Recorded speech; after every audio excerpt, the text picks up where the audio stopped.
given to those not because they pursue the goals of Robinson Crusoe, but honor because one's life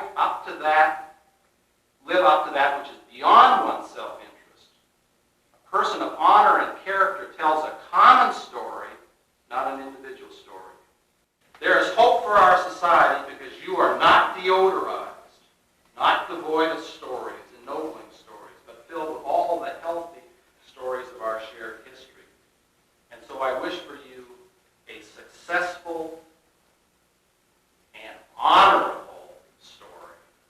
And together, may that be the story of us all. An ancient book. Is this a lesson to be learned? And set out with a friend, a journey to discern. I would like to tell you about his early boyhood. He grew up in Vancouver, Canada, and his father was a Lutheran minister there. And he went to the Canadian schools, and his father raised chickens. They were very poor. This was in World War II.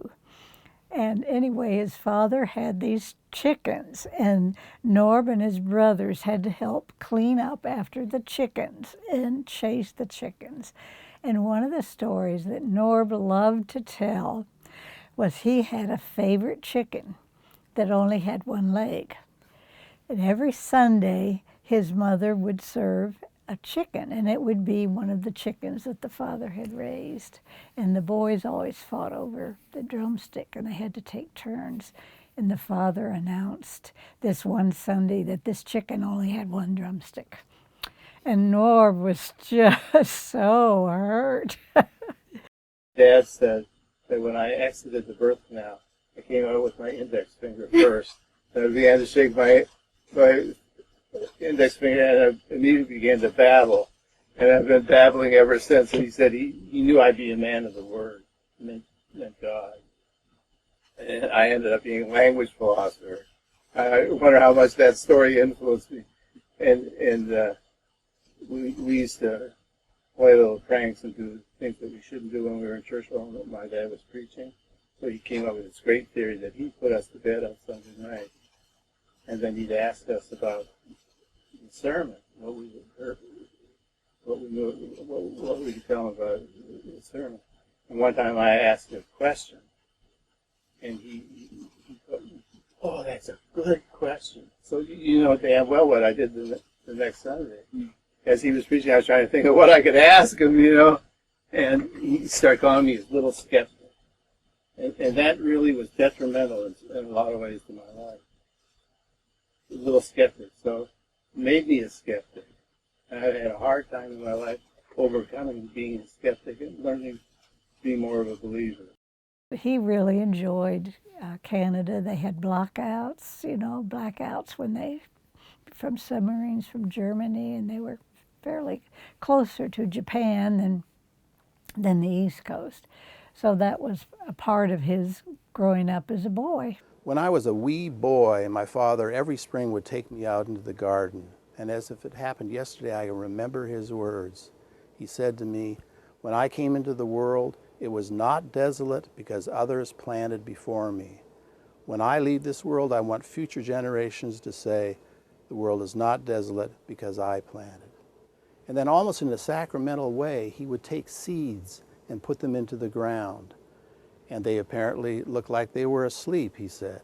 But they're actually gathering nutrients from the ground. And then they'll creep forward.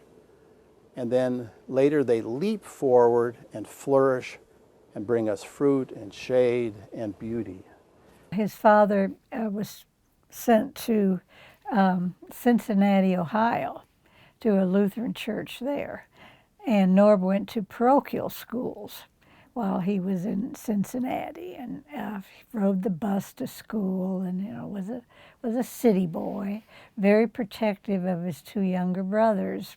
When I was a boy, I actually ate dirt, and my father and mother were just horrified by this. And so they called in the doctor, and the doctor said, "Oh, that's all right, just dig down a little bit and get in some clean dirt. Some clean dirt." And then his father was sent to Louisville, Kentucky, and had a church there. And when Norb got to Louisville, I think that was the only time he went to American public schools for a few years. I guess I was fortunate growing up in a parsonage, dad being clergy, and during the Depression. And every Sunday we would have somebody come in and have dinner with us, people that had trouble raising enough money to feed themselves. And they'd sit at our table. My mother would fix these fantastic meals, and these people would tell stories. So my life, I think, has been radically changed by strangers. People that, and because you had to sit in the pastor's home, you had to sit quiet, I learned how to listen to people. And I was fascinated with the stories they tell.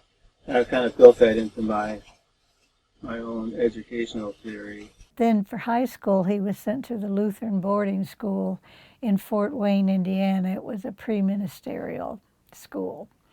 And from there, then he went to St. Louis to the seminary, graduated from there, and that was the vicarage that we went to Washington, D.C. I was working for the Democratic congressman from Miami, Florida, and he was serving a year from the seminary as a vicar in the Lutheran church there. And I met him through the young persons group at the church. And we really didn't start dating till his year was almost over. But that's how we met. We met at the church. After Washington, D.C., he came back to finish his final year at the seminary. And then we were married after that end of that year. And then he was getting his master's degree at Washington University in St. Louis. So we lived together, and I taught school. I was at WashU, going to work on a PhD there, and I was doing fine. I'm sitting in the library again, and there's a journal over here, a philosophy journal. I opened it up and talked about a new program at Princeton. They were going to take 5 students in for a joint major between philosophy and religious studies.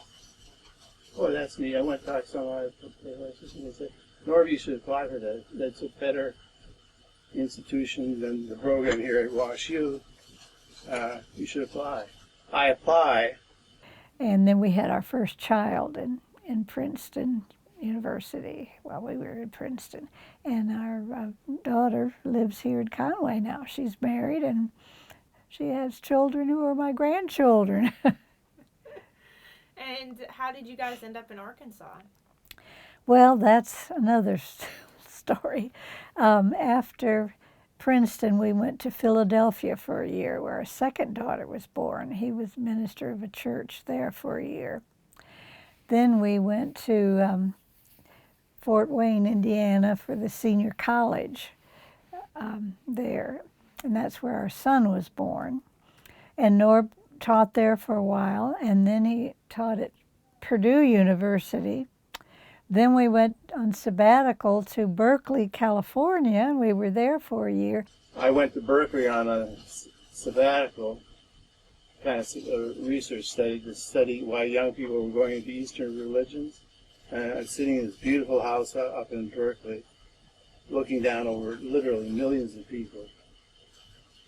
And Jerry Brown was governor of California. He drove a Volkswagen, advocated the return of the outhouse. You know, he lived in an apartment, not in the mansion. And at that point, I decided I wanted to do something to change my life. And I looked down, and there's the Chronicle for Higher Education. I pick it up, and I was looking jobs in philosophy, just out of curiosity. There's a little box that says, Chairman, Philosophy Department, University of Central Arkansas. I said, I'm going to apply for that to see what happens. And of course, when I came down here, everybody asked me, are you serious? In fact, the committee, when they met, decided not to send me an invitation to come here because they thought it was a joke. And the chairman of the committee said, well, you never know. We should invite him.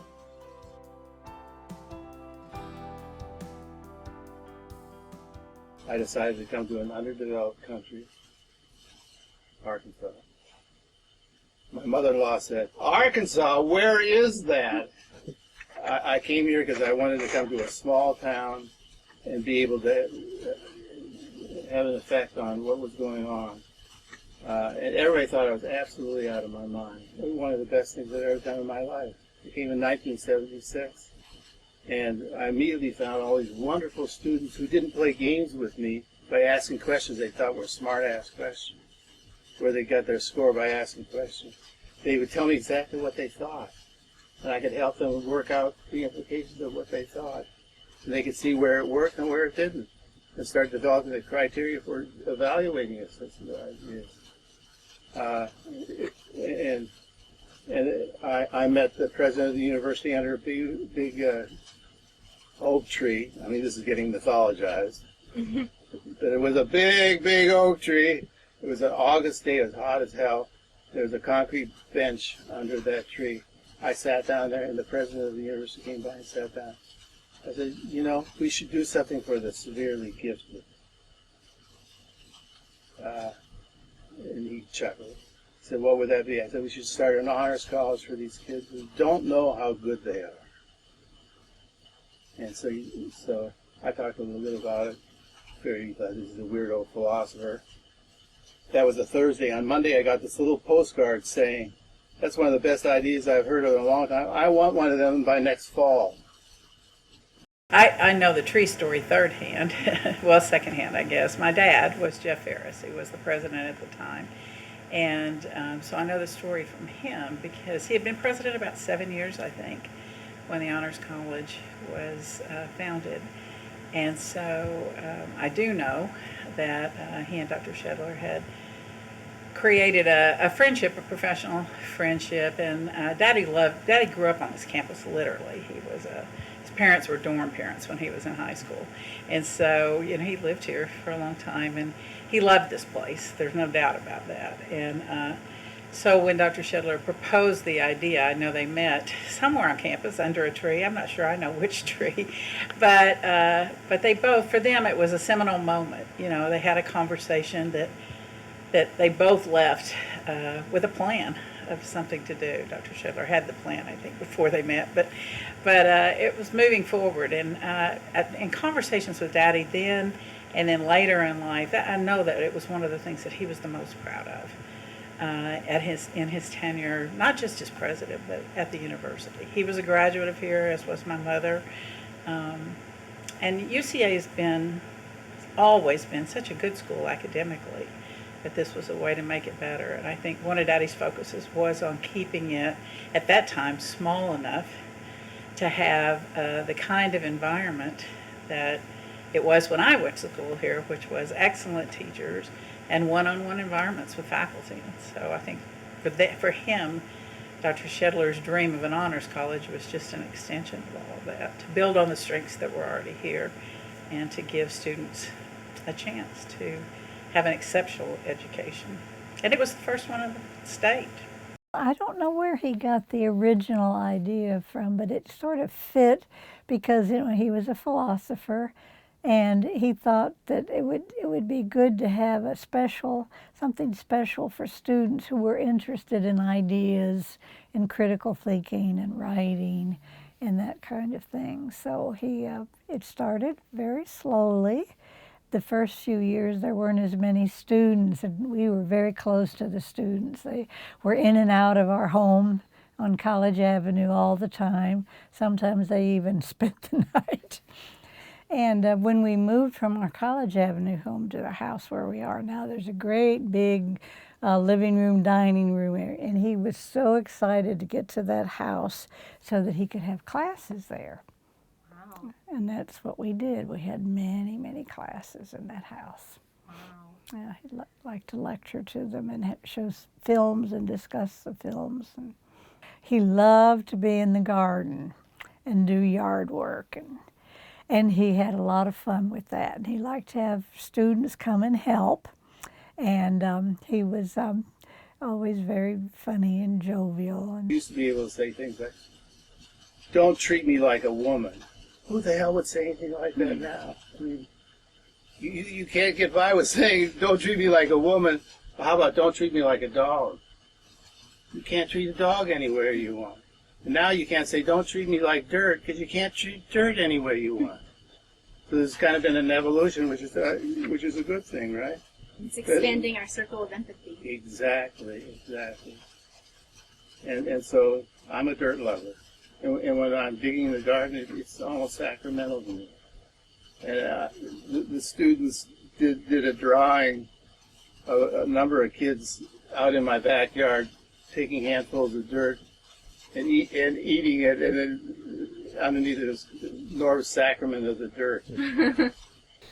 You would, if you're from Arkansas, if you've never heard of this program and you're from central Arkansas or the state, I think the last place maybe you would think of that would have a groundbreaking, revolutionary kind of education would be at a place like little old Conway, Arkansas, little old UCA.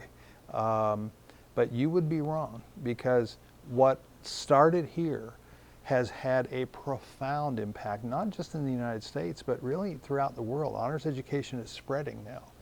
And the UCA honors experience has been not the model for all honors education, but is a very profound model for one type of it. And in my view, it's the most impactful type there is. They wanted people to come together with differences and across differences. They were very different men, but committed, I think, to students and to student experience.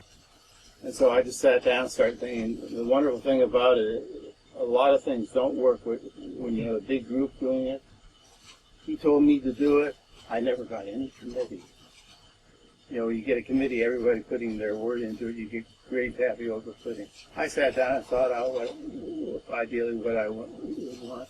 I went to a couple of schools that had honors programs, designed the whole curriculum and everything, and started it.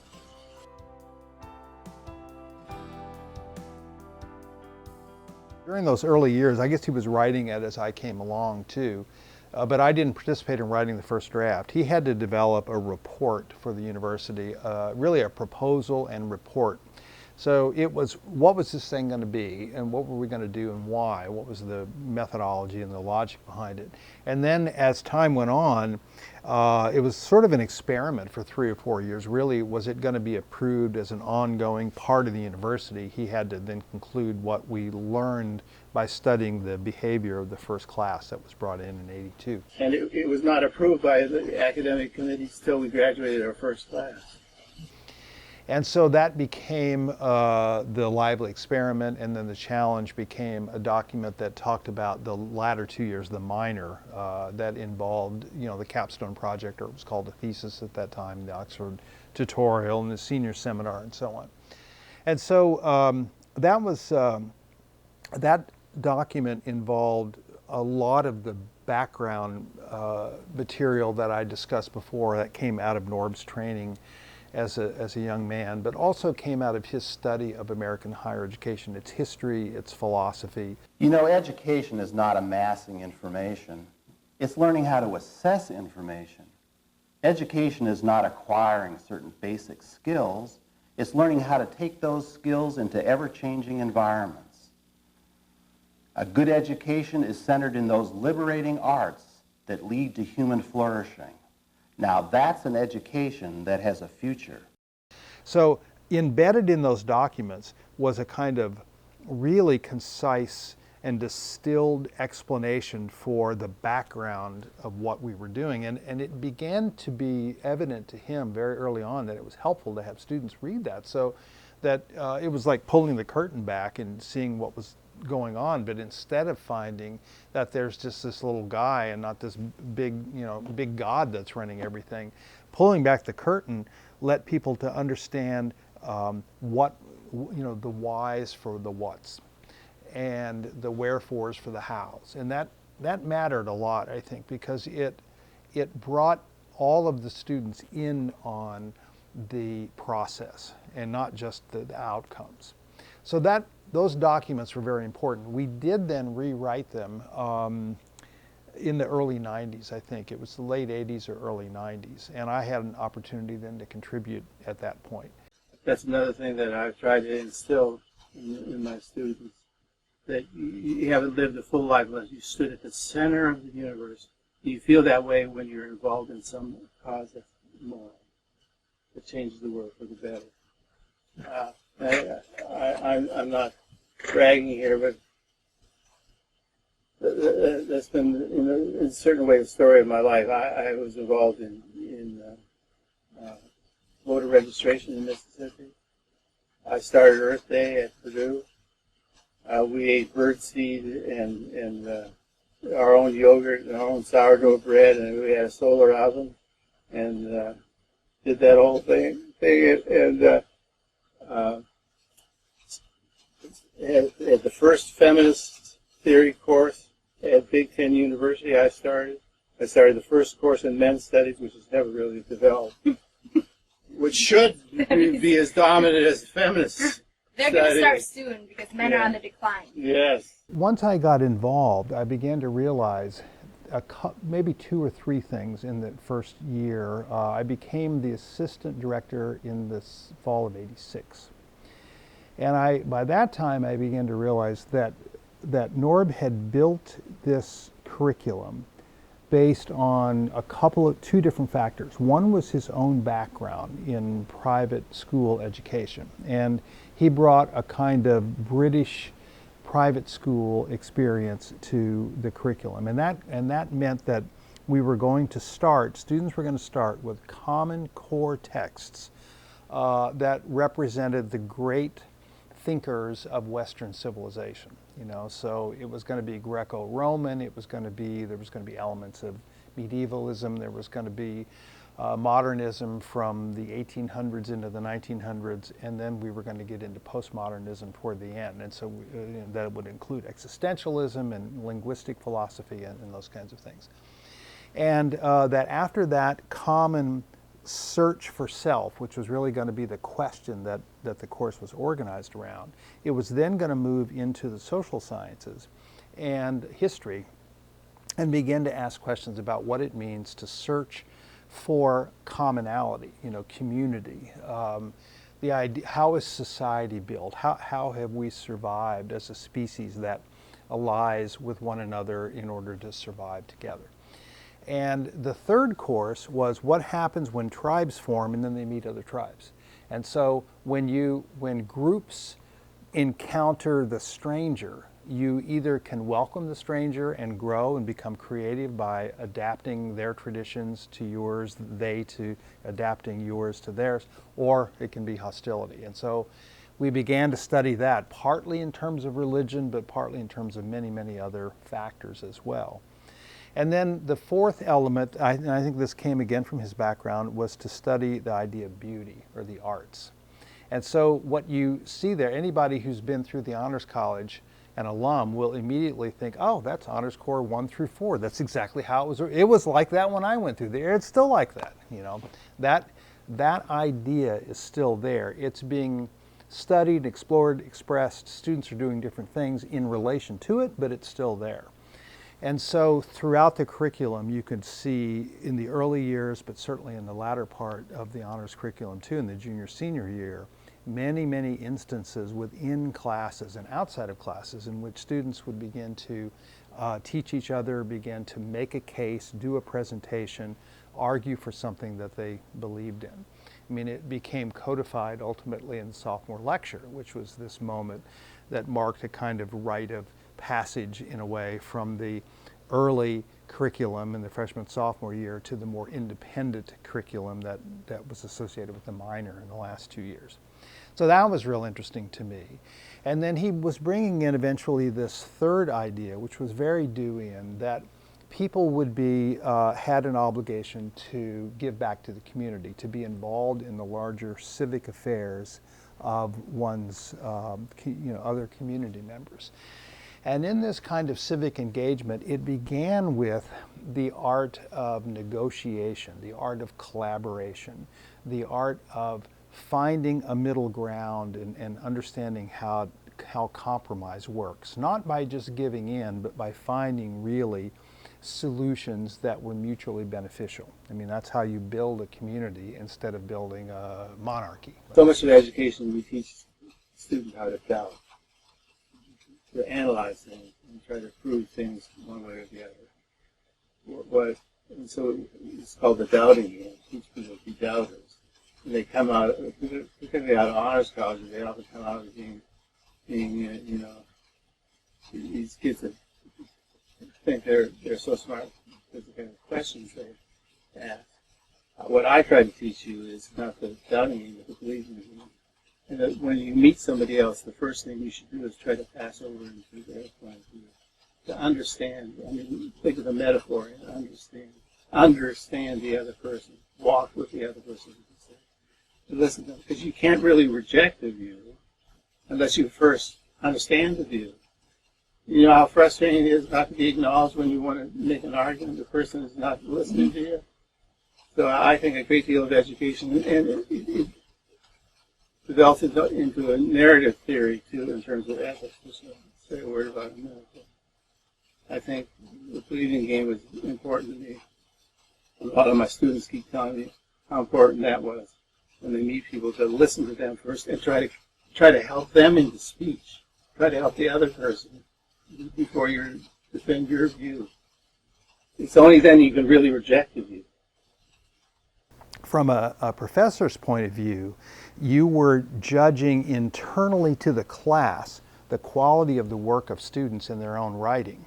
Or you might judge internally within the context of the class the quality of a student's presentation orally. But when it came to projects, I began to realize that the judgment about how good that project was how much of a difference it made in the world itself. It wasn't, it was like being a coach of a varsity sports team. It didn't matter how well you practiced. It mattered how well you played in the game, the actual competition, the real world aspect of it. And to me, that was so enormously liberating as an instructor, was to begin to see that what we're doing here has no ivory tower limitations at all. We're not just navel gazing. We're actually engaged in changing the world in some way, one little bit at a time, And again, selfishly, I found that fascinating. By 1986, I couldn't think of anything more interesting to do than to be involved in the delivery of that kind of curriculum. I don't mean to make this as selfish sounding as it's sounding, but probably it was. I was really attracted because to me it was so satisfying, and I was able to express a certain kind of passion about the teaching because I was just really into it. And every year at the beginning of the academic term, I would feel this renewed excitement about exploring these ideas again. Here we go again. This is just so much fun, and it was just great. I don't think I ever lost that enthusiasm the whole time I was doing this. I ended up doing it for 31 years, by the time I retired. Some of my selfish enjoyment of being an instructor in the Honors College began to get challenged by the late 80s when I understood how difficult it was to get students together, to not only to have them work out things, that was difficult to teach, but sometimes the things that they were doing in the community or on campus would anger the powers that be. They began to challenge things. And so a great example of that is one of the big projects that we had the students do in the late 80s, is that they examined the entire food acquisition, consumption, and waste situation at UCA. Where did the food come from? Were they buying locally? There was no such term as farm to table, but essentially was that what was going on or not? Or what was the average number of miles that a calorie was being shipped? And that's a very interesting question. So they were producing reports really that were going to the chief financial officer, to the president of the university, saying, we recommend you make the following changes, or there's this amount of food wastage. Can we not give extra food to food banks and soup kitchens and places that need it and so on? Well, it was all wonderful, but as an administrator, you realize suddenly that your boss is now being put on the spot by your students. It was a little awkward to be there, but yet at the same time, that's what it meant to be civically engaged. Those were the consequences of having a real world education. And it was frightening on the one hand, and it was exhilarating on the other. It got easier after I got tenure, you know, because I didn't feel quite so vulnerable. But it was just, I mean, what an extraordinary education it was, not only for the students, but for all of us who had the opportunity to teach and be involved in the Honors College in its first decade.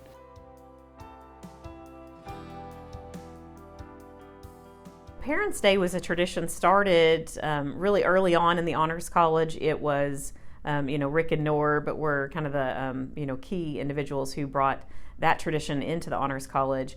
And it was usually held the Friday before spring break. And that was often because during the earlier, generation of honor students didn't have vehicles. And so parents would come up only a few times a year to get their kids and bring them home. And that Friday before spring break was a day that we could almost, always imagine having parents on campus. And so parents would come up and, students and parents would join.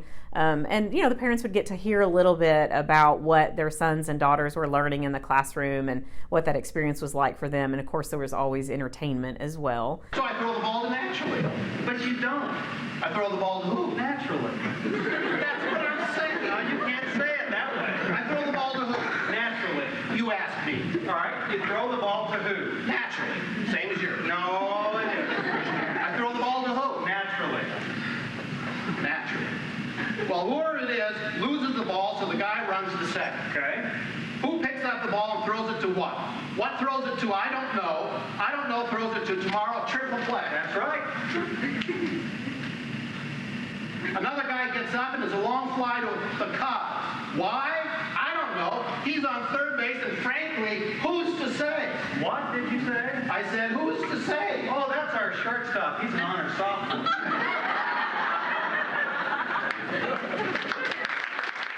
Norb Schedler was a ham. And Norb found that outlet through comedy and through acting and singing and dancing and so on. And so we used to hold an event the day before spring break every year called Parents' Day. And so he and I would do a comedy act. We used to do the Who's on First, Abbott and Costello act. But we also did what famously became known as the Grecian Urn.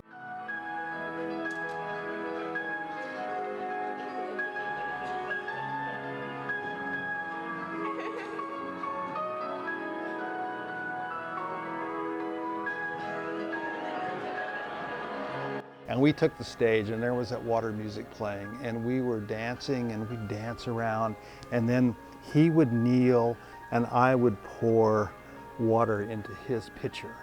And I'd turn, and happily, we did it. And then I would kneel, and he would pour water. And the whole premise of the vaudeville act is that as we spun around and danced in between those times when we'd exchange the water, he would become dizzier and dizzier, and he started to miss. He started to pour water on me.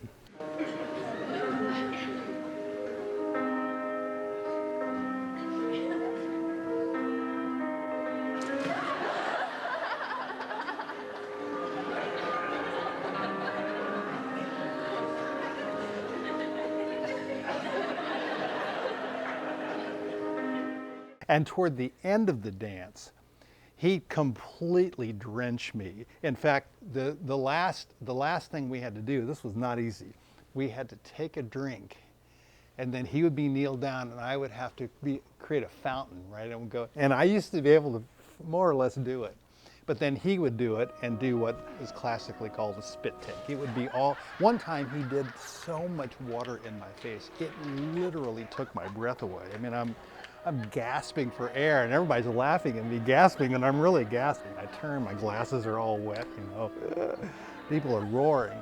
And so he goes off and starts dancing dizzily around the stage, and I begin to get this mean look in my face, and I'm starting to chase him. I'm gonna chase him and get him back. And so he dances around and finally falls at the back of the stage. And I approach him and turn to the audience, is it thumbs up? And they're, no, thumbs down, yeah, drench him because he deserves it. And so as he's fallen by a place that we've arranged to have an identical looking pitcher, but the pitcher is full of confetti. And so So I douse him, and everybody cheers. Well, now he's mad, So he picks up what's supposedly his pitcher full of water, really that's confetti, and he's chasing me all over the place. And finally, he gets me, I fall right at the front of the stage, and he comes at me and I duck, and then the confetti goes in the audience, and that's the act. I mean, we did that, I don't know, a half a dozen times. And even though people knew the act and knew what was coming, because we did it for an alumni gathering, they still wanted to see every single bit of it, It was fun.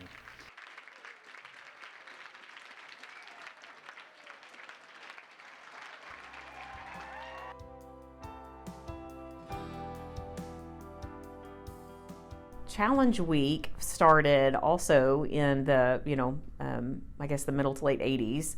And often, the topics were generated by, Norb working with students to, identify issues of public concern. And it was an event often that would include bringing in, nationally reputed speakers to talk on, issues of public concern. And that is a tradition that still carries on today.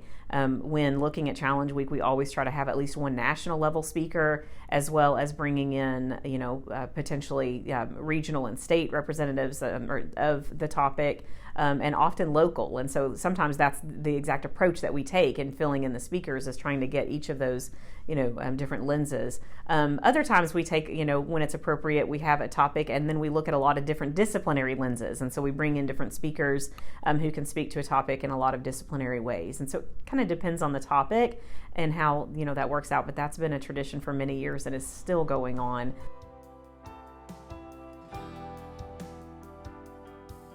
Issues in the Public Square it got a little bit of a later start. It was something Norb had introduced maybe in the 90s.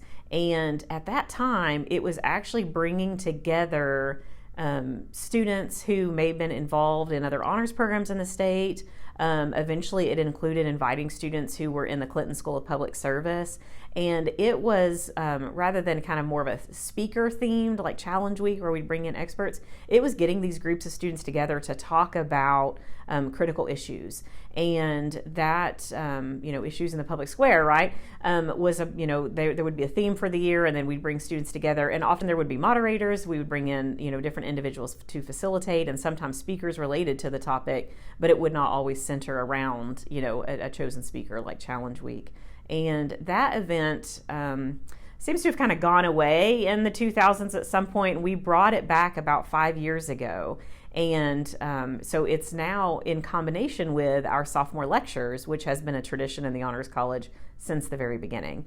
And the sophomore lecture event, which features our students who are matriculating into the honors minor, serve as almost a conference-style presentation for the day, as well as some guest speakers. And then the student lecture topics often will revolve around issues of public concern. So still kind of connects issues in the public square to what it used to be. And we have invited other honors programs at times to join us as audience members, and even invite their students to do presentations on that day as well. So it kind of combines a conference along with the original idea of issues in the public square, as well as our matriculation event.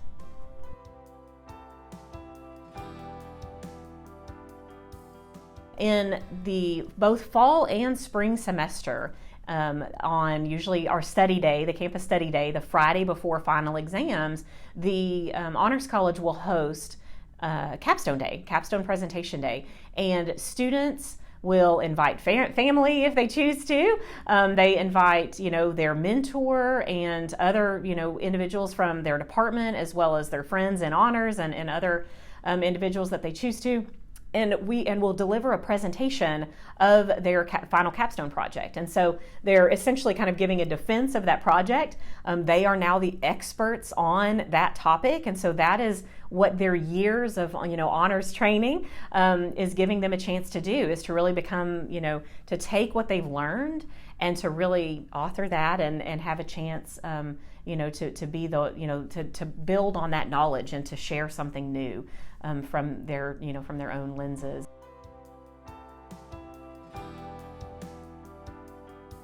Norb knew from the beginning that there needed to be a place where students could gather outside of the class to have conversations, to work on research, to have social events, to have music and comedy and so on. He had taught at a school in Fort Wayne, Indiana, and on that campus was located professors' housing, and in the basement, which opened out to a patio, I think, of the professor's housing, was a kind of common room that students had access to.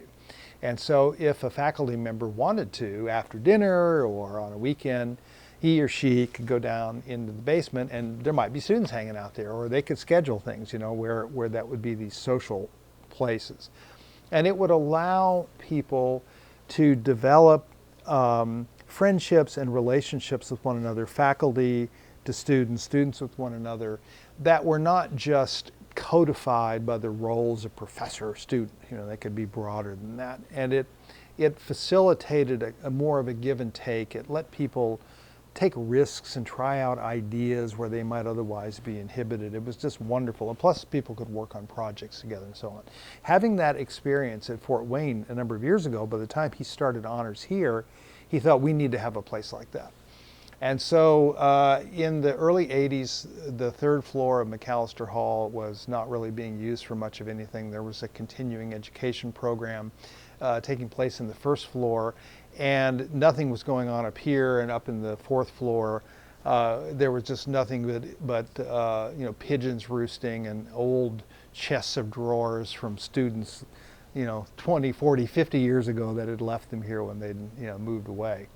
And so he got permission to redo this space, brought in some students, they painted, it was this very, very kind of handmade, almost countercultural, not exactly, but it was sort of had this kind of hippie vibe, because there was no money, and people just painted stuff on the walls, and it was used furniture. It looked like Norb's furniture, used furniture store in here. But it was quaint, Throughout most of the decade of the 1980s, in the forum, this part of the forum was where Norb Schedler's office was. And his desk is about right where I'm standing. He would sit here. There were books all over this place, way too many books. Everything was sagging with books. And he had his pipes. He smoked pipes, and it all smelled like musty books and pipe tobacco. And as you look around, there were 2 or 3 chairs so that faculty or students could come and have conversations with him. Over in this area where the piano is now was really roughly the end of his office. And so if you see that stack of speakers there, it roughly lines up with the pillars that are in the forum. Those were embedded in the walls. That was a wall that formed a hallway that terminated in the window seat, which is still there in the Honor Center. And so in this direction, as you look back this way, there was a little hallway between the space where Virginia Guffey's office was. Virginia was our administrative assistant, and her office was here. And this little hallway then led into Norb Schedler's office. And right leaning against the wall in the hall was a mirror. And that mirror would just be kind of angled there. It looked like it was just there for no reason. It had been taken down from someplace. And once I went in to see Norb and said, "Do you want me to move that mirror out of the way? It's kind of, I'm going to trip over it." And he said, "No, I like it there because it lets me see who's coming in to talk to me." So he managed access into his office by having the door to his office closed all the time with a bookshelf in front of it. And so you had to come in through Virginia's office, whether or not you had an appointment, and then make your way into Norb's office. And we would sit here and have discussions, and students would have discussions for hours. He began the practice of teaching classes, small classes in his office, something that we ultimately all began to do eventually. This is where he would hold his tutorials. If you look down the way, beyond where Virginia's office was in the middle of the forum, now on this edge, was a room where we had supplies, and then ultimately there was a third office here, and that was the office of Glenda Middleton, who became our administrative assistant after Virginia retired. So that was this entire side of the way the Honor Center at that time. This was not the forum, this was just part of the Honor Center. There were 3 office spaces here. So back in the 1980s, my office was located in this corner, and I had moved in here from my office in the sociology department in Heron Hall pretty much by the mid-1980s. So my office was in the corner. I had some chairs here that I could have 3 or 4 people in, faculty or students to meet. If you look ahead at roughly where the couch is, that was about the end of the office. That's where the wall was. And the door to the office was in this direction. And so you could enter here. And if you look at the window seat, that was the end of the hall. So the door was probably about right even to where the pillar is. Students would actually study there. I think they still do now. And one of the classic images of the Honors College is that of a student reading a book sitting in the window seat. And that was inspired by the actual students sitting in an actual window seat reading an actual book. I'm standing in what was the hallway in the Honor Center back when it was here in the 1980s up until about 1990 or 91. And this hallway embedded these 4 pillars in it. You couldn't even tell the pillars were here. We didn't know that there were pillars, and they're load bearing, which is why we've left them here, when we remodeled the place in the early 1990s. And we had these faux designs put on the pillars in order to represent the different kinds of Greek pillars that had been designed in Greek architecture from the old days. It was just kind of a way of having a nod to some of the Greek origins of some of the aspects of the curriculum in the Honors College. I mean, it was like a social fraternity or social sorority. You know, people would hang out, and it kind of had its own quaint character. It was lovely, and in some ways I miss it, but you could only make it work if you had a fairly small number of people. And there was no residential component at that time, and we had no other space that we controlled. And so it became evident by the late 1980s that we were having problems. We eventually were able to commandeer a couple of classrooms or spaces down the hallway on the 3rd floor, which are now part of the Honor Center. And they were just places. I think we had red chairs in one, called it the red room, and green chairs in another. Red, green, and blue rooms. And they were just little seminar rooms. You know, we put a blackboard in there and a conference table, and those were the rooms. But people could study in there too. So we began to realize that the simple solution was to make more of these spaces open, you know, for people all the time. Classrooms tended to be closed at night. So we started to open the classrooms, and they became places where people could study at night or do collaborative projects. And then the forum was more of a social space. But even that became more of a problem. The bigger we got, we just needed more spaces. And ultimately, it was one of the factors that led to the push to develop a residence hall.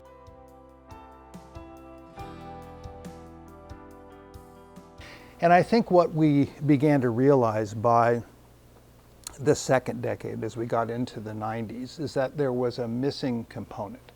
And that was that our students were forming a strong community, but they didn't have a place other than the Honor Center, which was fairly small at the time, to be together and to do things together. And so we managed to get agreements from the university to expand the Honor Center in the 3rd floor, McAllister, to the size that it remains today. But at the same time, build an honors residence hall. And so that allowed us to form for the first time a living and learning community, you know, a place where people could not only study together, but they could actually build mentoring programs into how they were adjusting to life on the campus and how they might improve campus from that vantage point, from their own auspices, not just as a class-based project or something. Wingo Hall is the current administration building, but was our first honors residence hall. I believe its first use was as married housing, married campus housing, and then it became honors housing when honors took over in, I think, the early 90s. We quietly turned it ultimately into a co-ed facility, the first one on campus. There were administrators not excited about the idea of co-educational living arrangements. At that time, you would think that whole issue had been settled like in the 1970s or whatever. It had not here. It was in the 90s. It still hadn't been settled in the South, at least not at UCA. But we just did it, and along with the support of residential life and UCA housing, and nobody saw any problems, and suddenly it just kind of expanded everywhere. And that, stayed the case for several years. We eventually added Short Denny Hall, so it was Wingo Hall and Short Denny. And Short Denny would be mostly upperclassmen, and Wingo was mostly freshmen, but some freshmen would be in Short Denny as well. And then for a short time, it was Short Denny and Barrett Hall, and we had students staying both in Short Denny and Barrett. And then when Ferris Honors Hall was open, we actually had students both in Ferris Hall and New Hall at the time. There are apartments for our upperclassmen, particularly our seniors. But when it was decided that there was going to be an honors residence hall, constructed to really meet our needs, it was decided then that building would be named for President Jefferson Ferris, for whom Norb first had that conversation with about the creation of the Honors College, and really who supported Norb so much through the early days. The idea of them having a learning community coincided with funding that we were able to acquire in the 90s that increased as time went on, to send people overseas and to get them involved in real world projects, typically in the summer, doing undergraduate research or internships. And so the Travel Abroad Grant Program and the Undergraduate Research Grant and Education Program, or TAG and URGE, were developed. Now there's an Experiential Learning Fund, or ELF, program that's been started more recently that really differentiates experiential learning from undergraduate research per se, but we had those all kind of combined under the term URGE back then. Right now we have students all over the world doing research, learning new skills and virtues, but also importantly discovering, I can do this. So that was very exciting in the 90s as we began to consolidate all these advances that had been made in the 1980s with the development of this curriculum. We were growing the student body. It was going, we had maybe 120, 130 students at the beginning of the 90s, and by the end of the 90s we were up around 380 students. So it almost tripled in enrollment during that period of time, which was not always easy to handle. Sometimes the most difficult thing to handle is success and growth, managing growth to keep quality high, to keep everybody's individual experience just as intense as it could be and as good as it could be, is more and more difficult as the group gets bigger. It takes more people, it takes more resources, of course, to deliver the same experience. And there was a time in the early 90s, early to mid 90s, before we grew big, that Norb and I were teaching full-time in honors, and he taught 4 classes a semester and 8 classes a year, and ran the honors college, and I taught 8 classes a year and helped him run the honors college. It's just unheard of in this day and age to do that. Toward the end of my career, I was teaching one course a year, really, and helping teach another course a semester only because I wanted to. I didn't have to teach any.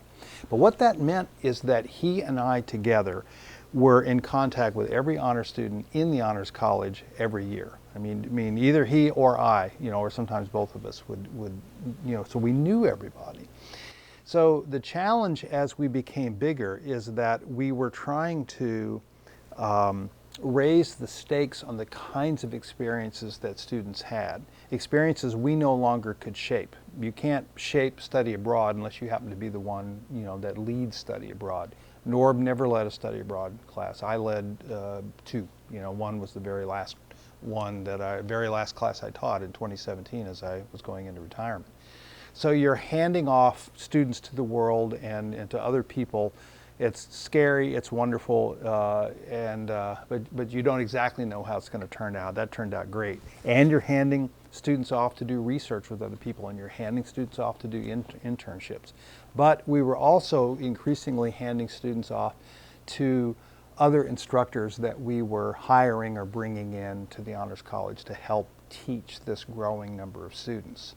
So the 90s was this wonderful period of the intensification of the curriculum through these new practices of learning community, study abroad, internships, that consolidated what we were already doing, collaborative learning, these high impact practices, undergraduate research, writing intensive classes, students making presentations and so on, civic engagement.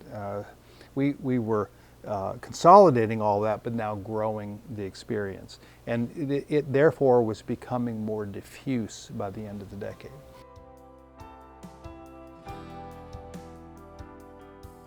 I came to UCA in 1983, and I don't even think I had started teaching yet, and I was entering Heron Hall right across the parking lot, right across the way from McAllister, and ran into Norbert Schedler. I saw this guy coming with an armload of books, and he had on a bow tie and a kind of a light gray seersucker jacket and tennis shoes, and I thought, who is this guy? And he said, wait a minute. And so I thought he wanted me to open the door, and I opened the door for him, and he thanked me, and he said, "You're new here." And I said, "Yeah." He said, "Well, come on by for some tea, and we'll talk about the Honors College." And I said, "What's that?" And he said, "This is a brand new operation we have here. You need to hear about it." So months went by, 2, 3, I didn't go over there, and finally I was having one of the periodic crises I was having in my life at that time about the nature and purpose of being in the world. One of those philosophical questions. And particularly about the role of God in one's life, And so I heard that he was a theologian, so I popped into his office and we sat for 2 or 3 hours. I was smoking cigarettes, he was smoking his pipe, we were drinking tea. I never drink tea, but he were drinking tea, and we were talking about whether God existed and what that would mean, and the various and sundry Zen philosophies. It was just exhilarating. And toward the end of that meeting, he started telling me about the Honors College. So we probably spent another hour, talking about the Honors College. It's dinner time, and we need to get home, and we're just talking about it. And I began to realize then that there was something going on in this building that I needed to know more about. And as time went on, in the months that followed through my first year at UCA, the 83, 84 year, I was growing frustrated with my large classes, with the relatively low percentage of students who were interested in what was going on in the classroom, who just seemed to kind of worry about the tests. I mean, it was sort of this typical college professor experience early on when you get frustrated about motivation, And I was hearing stories from people involved in honors that none of that was a problem over here. It was the other problem. Students were always in your office and always wanted to talk, and bugging you about this idea and that idea. And I thought, well, that doesn't sound like being bugged at all. It sounds perfect. So I asked if I could give a lecture, and so I was invited in my second year at UCA in fall of '84 to give a lecture, and then in the spring of '85 I actually co-taught a course. And it went so well, and at the time, that Norb invited me to consider being his assistant director. He was the founding director, Norb Schedler. And so we talked about it. My department chair, I was brand new here, was not real excited about it. The dean was not real excited about somebody so young and immature being in administration. So they decided to do it on a kind of a trial basis, and I was named, I think, essentially 1/8 director. I taught, well, 1/4. I taught 4 classes a semester, so I was allowed to teach 1 class a semester over here and be an administrator, for which there would be no extra pay or anything. It was just, it was just to help out.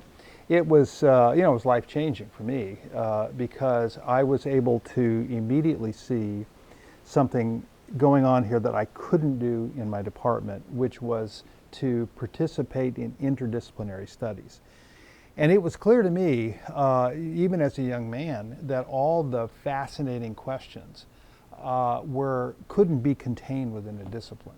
I mean, questions about what is your purpose in life, and how do we know what we know? How do we make sense of things? What is sense making exactly?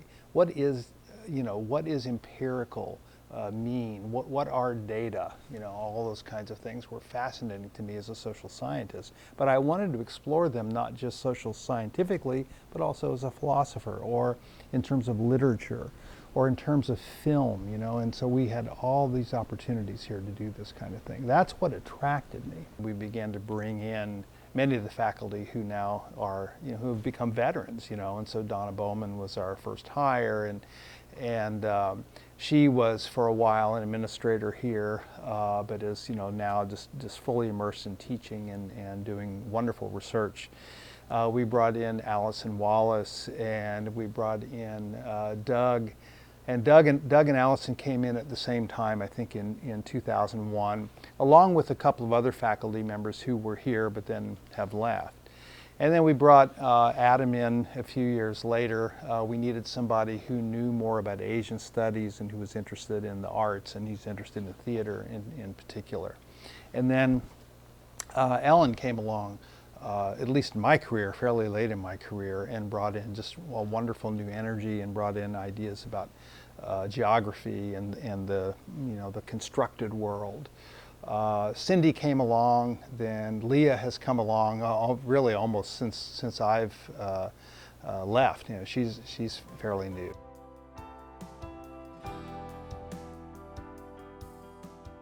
Well, Norb began to talk about retirement around that time, around 1999, 2000 or so, which raised real questions whether, how we were going to keep the administration going, whether I was going to become the director or whether they were going to do a search and so on. And, it's not a very interesting story, but the result was that I became the acting director and co-director, and then slowly Norb began to phase out in the first half of the first decade of the 21st century. It's just another step in process. The new dean of the Honors College said the only thing Norb failed at is retirement. I love hanging out with students. So I have this office. I retired 2 years ago. I retired 5 years ago or so. For 30 days they rehired me. Well, retirement, I guess that means you're not being paid. Somebody doesn't dictate to you the hours you're supposed to be here. So I love being able to make my own choices. But I've taught courses. I hang out with students. I've done what's called sauntering. This would be interesting. So sauntering, it's come to me wondering about aimlessly. Well, what I did, and there's a brochure here somewhere about it. I invited students on Monday night to come and saunter with Norm. We were going to saunter out into the world of ideas. We never reached the overland. That is a conclusion. But if you want to walk with me, I got some really interesting things you might want to read, and you can make some suggestions. Let's saunter together. Monday night. I had 37 students come. And for a whole semester, they met with me, got no credit. We read Elie Wiesel and Sartre and Nietzsche and all kinds of things. So I'm doing a lot of writing, and I'm asking students to draw for me, so they're drawing cartoons or things.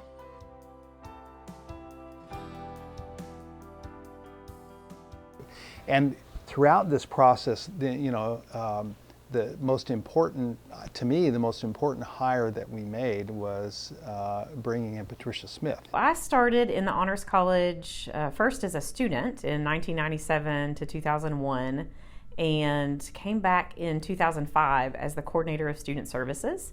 So my graduate work was in, college student personnel services, working specifically with, the college-age population was what my training was for. And, working in honors, of course, was a passion, kind of, combined. A place I'd spent a lot of time and working with a population of students that I, really cared for. And it became very quickly evident to me that her abilities as somebody trained in higher education administration with a kind of a social science background, and her incredible intelligence. I mean, she's just whip smart. She began to look at every practice that we were doing in the Honors College and found a way to make it better. In 2010, became the director of student engagement, and that was when it was really a combination of two positions. Glenda Middleton, who had been a long-time administrative assistant for the Honors College, she had worked for the university, I believe, for 24 years, and had served the Honors College during that time. Alongside, there was a second administrative assistant in that role.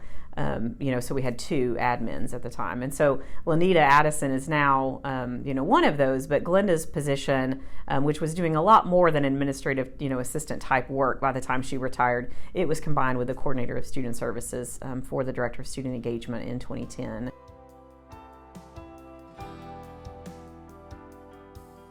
She made the admissions process intelligent, smart, She applied all the kind of honors sort of thinking. The Inform and Interview event that our students know as I Squared Day started in 2007.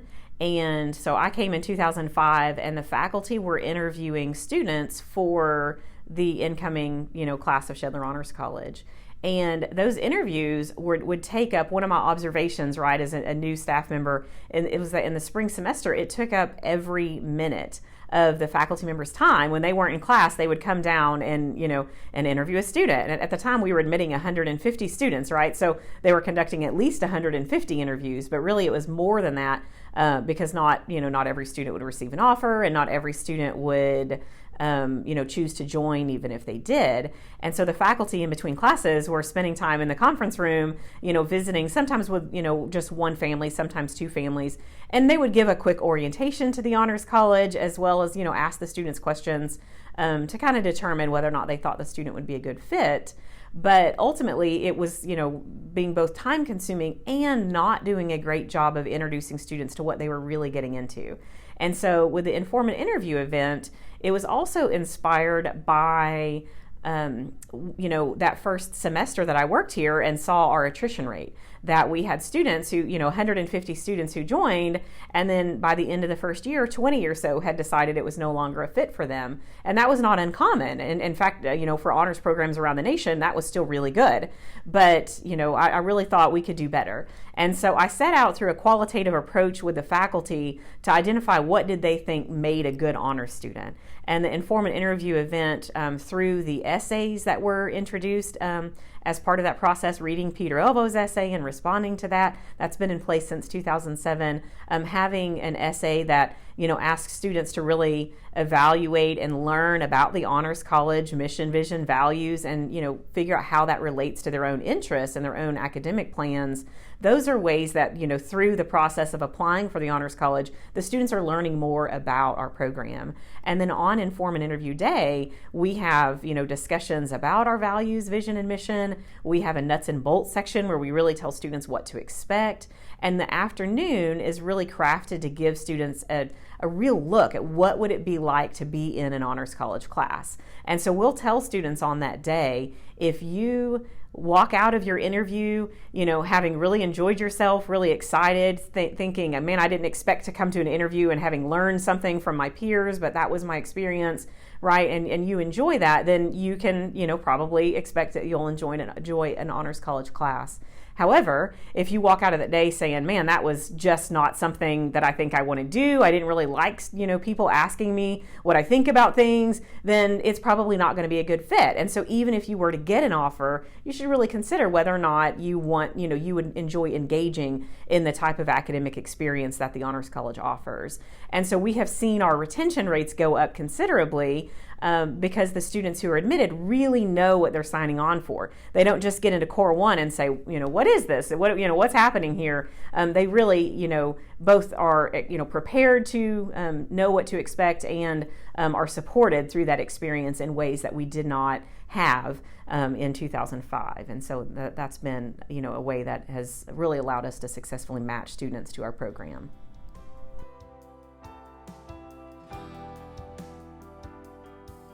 The beautiful choices that she made with all kinds of processes, began to develop mentoring groups and got more students leading students. One of the first things that I brought on board when I started in the Honors College was a mentor program. Through our Honors Council for several years, we had a Big Little program, and that still exists today. But a mentor program was really meant to give a group of students more substantial training to meet the needs of the student population, as well as to be kind of responsive to maybe what's going on in the honors community. And so we started, I think, with a group of 12 upperclassmen. Traditionally, it was juniors and seniors who served in the role of mentors. More recently, it's mostly sophomores that serve in that role. But the mentors would go through training with the counseling center to be able to identify students who might be experiencing homesickness or anxiety, maybe suffering from depression, and it would be able to alert us to the challenges that students were having so that we could, intervene, bring a student in and talk to them and make sure that they got the help that they needed, but also would respond to, roommate challenges that a student might be having, right? As a chance to help, unite those two students, help them find common ground and work through those kinds of issues. That could help, a student's transition to college life be a little easier. Mentors were also trained on the academic resources offered at the university, and so if a student was facing challenges, they could connect them to those types of services. And mentors would also offer social programming, right? And so for our students who might just, not have quickly and easily made friends, attending mentor programming and being able to meet other students and uniting over common interests was a way that the students, began to feel a support as well. So the mentor program has been really successful as a retention tool. It also had offered initially supplemental instruction. Essentially, all of the programming that the mentors were doing was revolving around the Core 1 and Core 2 curriculum. And so it would take a lot of the theoretical things that students were discussing in class and be applied in more practical ways through the residence hall programming that the mentors were offering. And that's one of the most powerful ways I think that a learning community can foster the ideals and values in the community, is to have its own inhabitants lead others, help others through various crises. And so what I found once Patricia was around, and as she began to move up into the sort of a director of student services and ultimately to assistant dean, which was her role by the time I retired, is that we were dealing with fewer problems with students because the students were handling a lot of it on their own. The peer coaches were introduced. They're probably our most recent student group of support that have been introduced, and they're really a reaction to, we were just seeing more and more challenges that the mentors were facing with students who were suffering from depression, anxiety. Sometimes students were dealing with getting diagnosed as a college student with ADHD, and this was the first time in their life that they were really having to figure out what that meant. And so the peer coaches were a group that we initially, were partnering with the counseling center, and so they co-advised the peer coaches. And, we're giving them, additional training, kind of deeper than what we had. The mentors are being trained to identify these challenges. The peer coaches are really being trained to respond to the needs of the students a little more. And so initially called peer counselors, this was, a way for students who maybe, weren't quite ready to reach out to the counseling center to get that support. They could start with a peer counselor or a peer coach and reach out to them to, have some of those initial conversations. And then, when it would elevate to the level of emergency, then the peer coach would immediately bring in a counselor and, get treatment for a student when that was needed. And so we were really just seeing increasing demand on the mentor's time for working with students on issues of mental health. And I think in large part as a nation, we are seeing, higher levels of anxiety than we've ever seen. We have a generation of students who have, grown up having active shooter drills in their classroom. No doubt that's contributed to, greater levels of anxiety in the student population than what we've seen in past generations, as well as many of the other, economic challenges and things that we have faced. And so, the peer coaches have been really about meeting the students' needs, and so some of that's programmatically trying to offer programs that, get students out of their head a little bit and give them a chance to, break away from academics and focus on taking care of themselves and physically and mentally giving themselves a break. But they're also there when a student just is in crisis and, needs someone there by their side, even while maybe we're seeking additional, help and support for that student. One of the things we've certainly realized is that when you attract the number of highly powerful applicants that we're now getting for honors, a certain percentage of those, higher than you'd want, are people who struggle with perfection issues, people who struggle with demanding too much of themselves and cutting themselves too little slack when they don't excel all the time. And so I think we're also beginning to realize that among high ability students, there is a percentage of people who need to also learn self-love, who need to learn how to adapt, how to match their powerful ambition to be better and better with the real world understanding of what it means to develop a little bit at a time and not expect to hit a home run every time you get up to the plate. And that's been one of the very strong aspects, I think, that Cindy and Tricia have brought to their leadership in honors, is a ability to understand people that need special help in that way and provide it. So that's a little bit of a difference.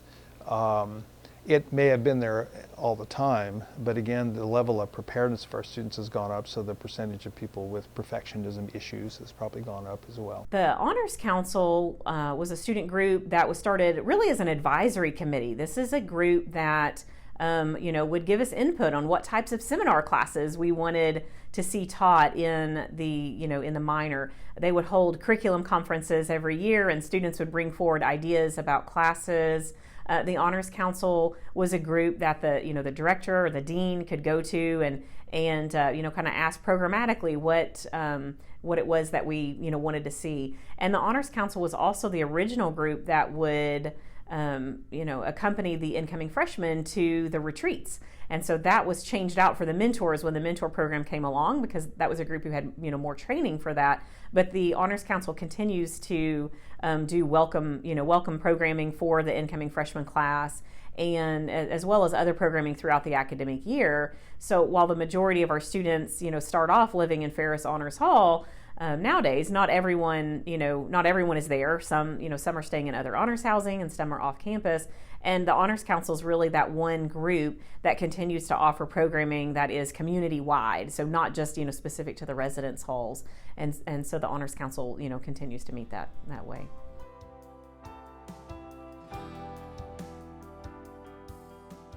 So the Honors College, being formed in 1982 here at UCA, was, we think, the 13th or 14th college in that had ever been formed. First in Arkansas, and there were 300 or so honors programs at that time, maybe 280 or something like that. The freestanding Honors College model with an integrated curriculum is actually present at fewer than 100 institutions. The honors program model is present at almost 2,000 institutions across the nation. So that is far more common to see that programmatic model. So where, say, the UCA curriculum was developmental, it was sequential, it built a platform and skill sets upon which the next step in the platform was needed, and so on. It wasn't a platform in terms of knowledge, like taking introductory course in biology and then research biology and then advanced biology. It was more about these skills, these practices that led people to become more and more independent and more able to take charge of their education. That kind of curriculum turns out to be much more common in an honors college, which in a four-year school tends to have a full four-year curriculum, maybe something that ends in a minor, where an honors program might be delivered as special courses in a department or special experiences for honors students in a course with other non-honor students. One of the things that Rick and I began to do early on when I became Associate Dean was, to kind of look at where UCA was centered in the nation in terms of honors education. And that also, as he was coming off of a presidency of the National Collegiate Honors Council, it really gave us a chance to kind of look more broadly at what was going on with honors education in the country. But one of the things that was really apparent was that there was a lack of data on honors colleges and honors programs. Nobody, for one, knew even how many honors programs there were. And what we had a record of is how many were members of the National Collegiate Honors Council, but for the non-members, there wasn't a real count. And so through a sociological lens that, Rick really lent to the study, and my own undergraduate degree being in sociology, we set out to really look at the demography of honors education and take a sociological, look at honors as if they were people, right? So like, what are the characteristics of honors programs, and started to kind of look at them as their own culture.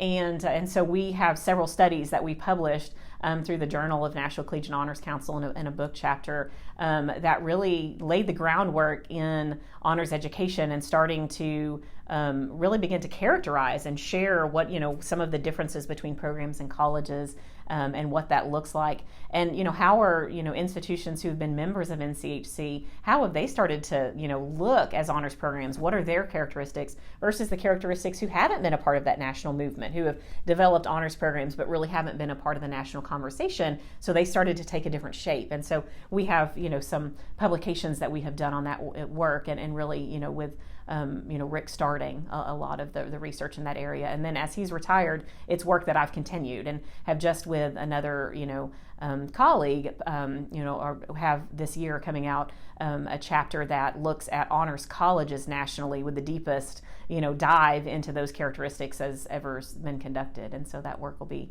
published very soon. And we're seeing new trends in honors colleges starting to take one of two different shapes. And so that'll be something that we'll continue to investigate and document as honors education grows throughout the United States. This year is the 100th anniversary of the first honors program that was founded in the U.S. at Swarthmore College. And just a year or two ago, the National Collegiate Honors Council celebrated its 50th anniversary. And so honors is not, it's not in its infancy. It's not in its infancy, but it's also, not something that is as old as higher education itself. So, what's exciting to me as somebody, I'm a former president of the National Collegiate Honors Council. I was on the board for 7 years and went through the whole executive cycle from vice president through president-elect, and got to be involved in all this research and began to see the degree to which the model of education developed at UCA has become exemplary for many other programs and colleges around the United States. I mean, the practices that we've developed here are being emulated in all kinds of far-flung places, including overseas. At the time that the Honors College started, it was a fairly small program. They certainly didn't have facilities like this, and the breadth of curricula that they have now. But it was always intended to be a standalone, an enrichment curriculum, right? So I think for sure it's brought distinction. So I taught in the honors program at UNLV. We didn't have the same kind of curriculum that you all do, but I taught a couple of seminars, and the director there knew all about UCA. And let me tell you, people in Las Vegas don't think a lot about Arkansas. So that says something to me, that the program had that kind of reputation. Do you realize that this year in Denver at the national meeting, the Honors College at UCA will be cited as a paradigm for what honors colleges ought to be? It's been really exciting to see that, and if I just step back out of it and don't think in any way about how this affects us who've been involved in it. I mean, no ego stuff. You just look at it as a phenomenon sociologically, and it's not all that surprising because what's going on here are the best practices. I mean, all those things that I was describing about the curriculum and the student expectations, the kinds of individual experiences for decision making and writing intensivity and research and civic engagement and collaboration and study abroad, those are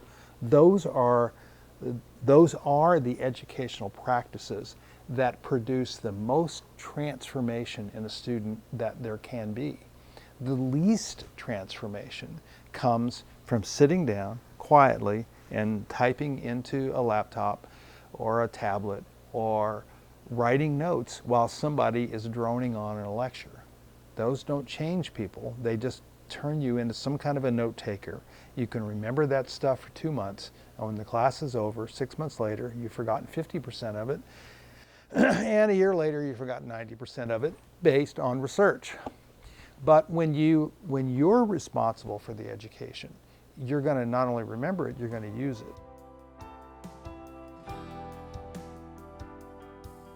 Rick's legacy in all of that was really institutionalizing and building the support structures in the Honors College that have made it last. And it also was, helping the Honors College to gain its national reputation.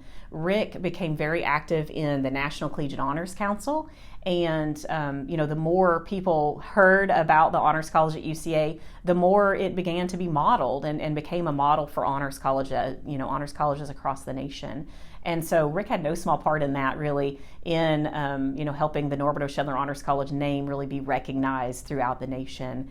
I remember being on an elevator in Detroit, I think it was, and someone saw the Schedler Honors College sweatshirt, and they said, "Oh, you're from UCA," and it didn't even say UCA anywhere on the sweatshirt, but that name is known as association in the world of honors.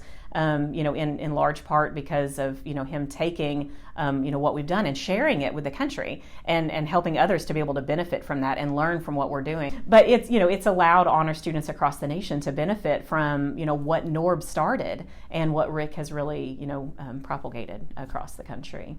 He took what Norb had built, a solid curriculum that is 40 years later still very relevant, right? With very little tweaks, the types of current events and things that are happening, it's all still very relevant. He had an opportunity to essentially launch a capital campaign to name the Honors College for Norb. And there are many named honors colleges across the nation, and often they're given through an endowment, and so something becomes named after the person who gave a lot of money. But I'm pretty sure by 2013 it was apparent to Rick and all of us that there was no other name that this honors college should hold than that of Norb Schedler. And so through 2012 and 2013, he worked to raise funds. And in 2013, we were able to name the Honors College for Norb Schedler. And so forever, the curriculum, all of the components of, the Honors College are really just kind of will carry Norb's name and, is officially the Norbert O. Schedler Honors College. There is a photo of Norb that was taken at the Board of Trustees meeting when the official proclamation was made that forevermore the Honors College at UCA would be named the Norbert O. Schedler Honors College. And, he's a little teary-eyed and weepy, and that was a photo taken at the Board of Trustees meeting.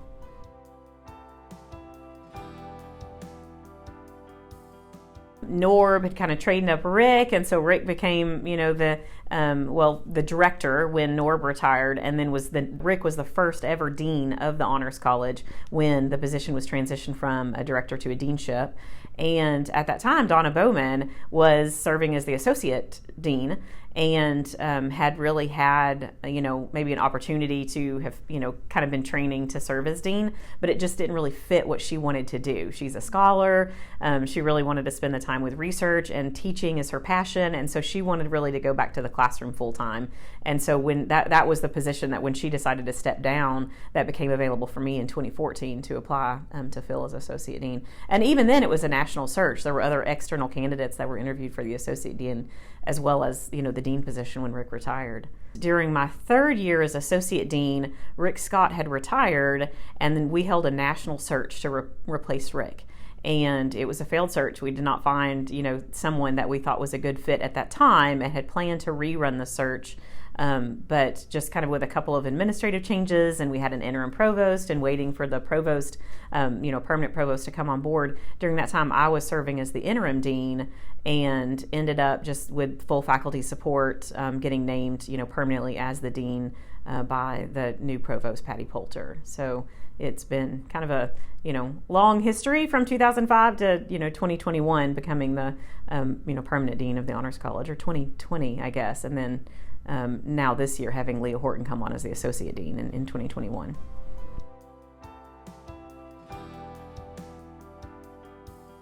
In the fall of 2017, when the faculty sat down to select the incoming class, and we had identified, more than 100 students for the 75 spots. And when we showed up in the conference room to make a selection of the incoming class, there were more than 100 students had been given the highest possible rating for admission. And we had 75 spots to give, right? And so it was, the faculty were really already in love with these students, and we sat there trying to go through the process of narrowing it down, and the conversation really became one about fit, right? It was becoming a conversation about, we have these students who all would thrive in our curriculum, but how do you go from 100 that you think would do really well to 75 who need what we're offering, or 75 students who, just seem to be, better prepared for the theoretical discussions that we would have in the Honors College. And so what really came out of that then was also this awareness that we needed an opportunity to serve additional students, that these students no doubt would have benefited from an honors experience, and many of them were going to choose an honors experience even if it meant going somewhere other than UCA. Having interviewed over 150 students, 100 of which really, seemed to fit what an honors program could offer, it really motivated us to start looking at additional ways to serve students. And so that began initially with, what would it take to grow the Schedler Honors College? And would we have the same type of program that we offer our Honors College students if it was larger? Would we still be able to have the first name basis on students and faculty where, we feel like all students are known by at least some of our faculty, right? And I will be honest, when we were, an honors college of 150 students, I don't think we always felt that way, right? We would have students that, if they were a little less active in honors, that we didn't all feel like we knew each of our students. And so the size of the Schedler Honors College has been a really good fit for us. And so, we feel like we probably have a little bit of room to grow that program as well, but maybe not to the extent that we could with a second program. In the fall of 2017, we began the process of meeting with the University Honors Council, which is made up of a faculty representative from every academic college on campus, but it's also primarily faculty on campus who are alumni of the Schedler Honors College. And so that was unique in that you have this group who's kind of sought to find ways to continue to be active in honors. And so their service through the Honors Council created this unique opportunity in which we had the voices of those who have been through honors and knew our curriculum and knew that, and they were instrumental in helping us think about what a campus-wide curriculum could look like. Honors that's offered not internal to all honors, but has both an internal and external component. Through 17 and 18, we were developing this program, and it was on the day that we selected the class of 2018 that we actually got permission after going through the interim provost and through President Houston Davis at the time to approve that we offer 30 spots to students for the Scholars Program. There were not applications directly to the Scholars Program. Instead, these students had interviewed for the Schedler Honors College and would have either been able to be admitted, to an honors program at UCA or not, right?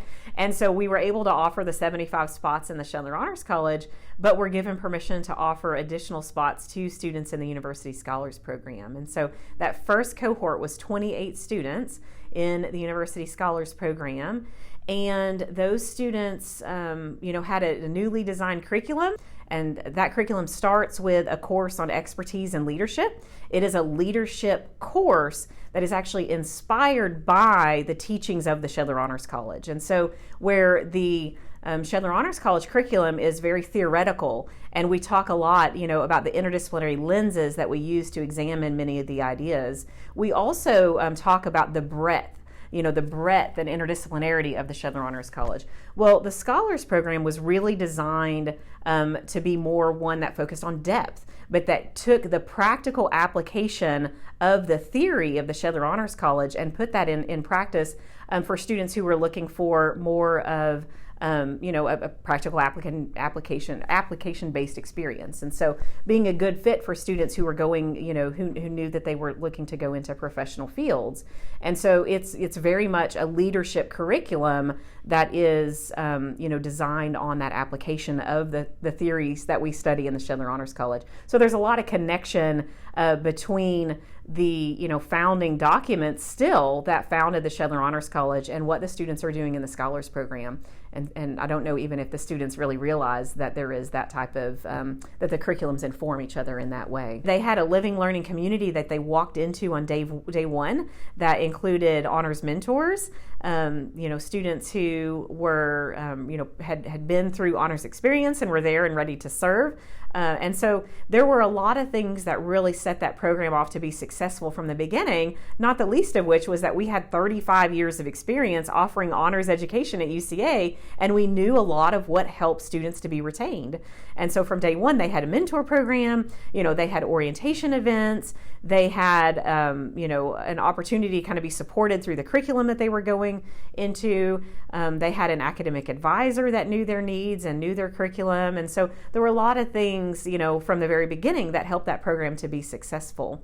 So the Scholars Program has continued, to serve 30 students a year, and that's, been the population of that program as we've gone through. And so we have just admitted the 5th cohort of University Scholar students, and in year 4 right here, we also are graduating the first cohort this year in 2022. And so in fact, of the 28 students that started in 2018, 3 of them graduated in 3 years and went on to immediately enroll in doctoral programs. And so we, felt like this is a good sign. The program's doing well there. And then the rest of the students, from that cohort that will be graduating, will do so in May of 2022. And so we kind of are officially moving from the pilot phases of that program to, to really seeing that program more institutionalized at the university.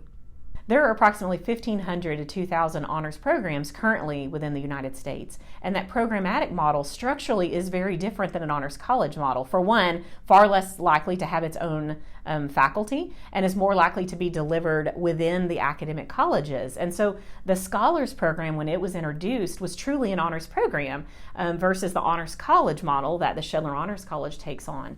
And so that's one of the distinct differences between those. But certainly as a program, it rivals any program that's out there. And honors programs and honors colleges, while curricularly different, their outcomes can be very similar.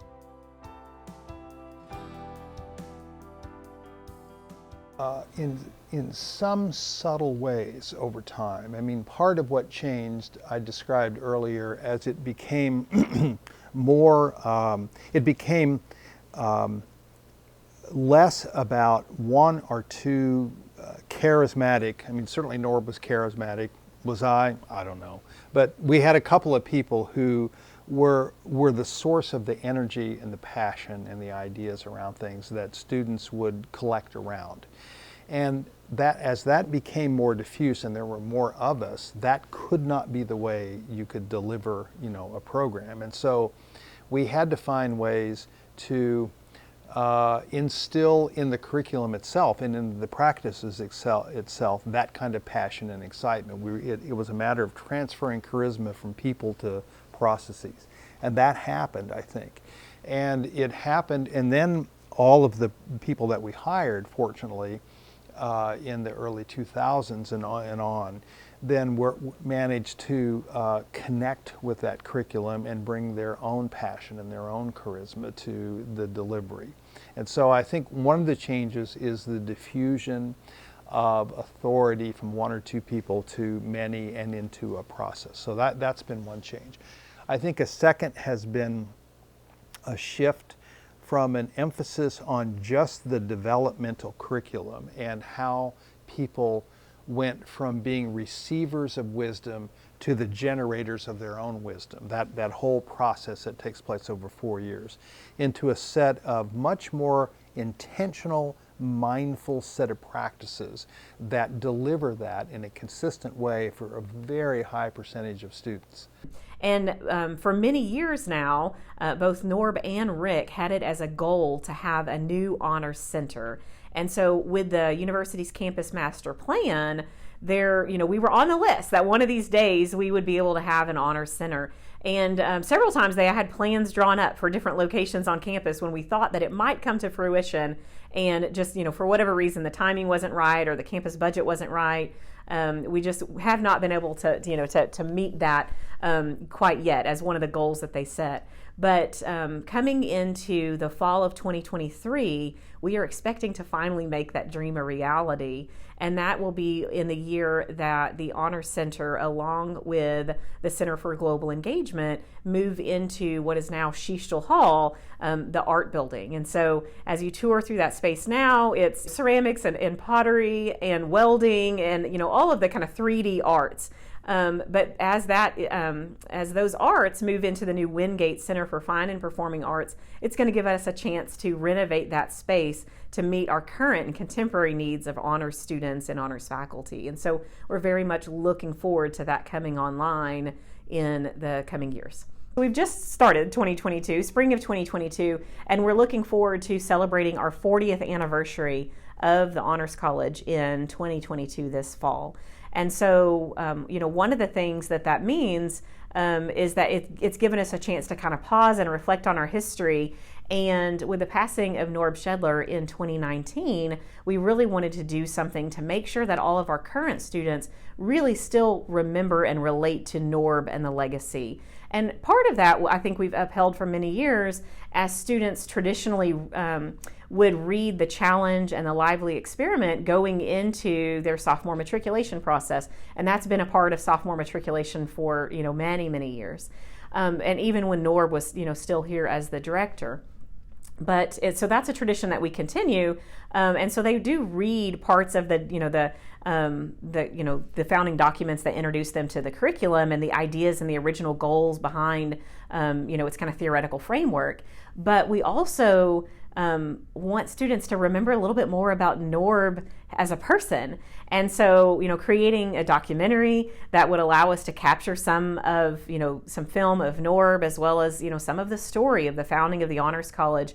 We're really working to create an opportunity that students have a minute to kind of pause in, each year and remember Norb and Rick. And so our Founders Day event will be celebrated for the first time the spring of 2022 in March. And we will have an opportunity to remember, Norb's legacy. Dr. Rick Scott will be joining us that day and sharing stories about, their own, the beginnings that, Rick and Norb, when they sat down and talked curriculum and talked courses and Norb's original vision and all of that. And so that'll be a chance for us to really honor their memories, as well as, to connect our students to who they were as people. Be careful of daydreams. They can become reality. I came to UCA expecting peace and quiet, and I got all of you. A Columbus discovery. These students were not what I expected. They were as bright and insightful as I had encountered anywhere, but more. They were authentic learners, but these gifted students had a serious flaw. They did not know how gifted they were. This became my passion, to provide these students with experiences that enable them to discover just how good they were. The 40th anniversary also gives us a chance to think about our future, right? And as, for the first time in a few years, we have a fully outfitted administration with a dean and Associate Dean Leah Horton.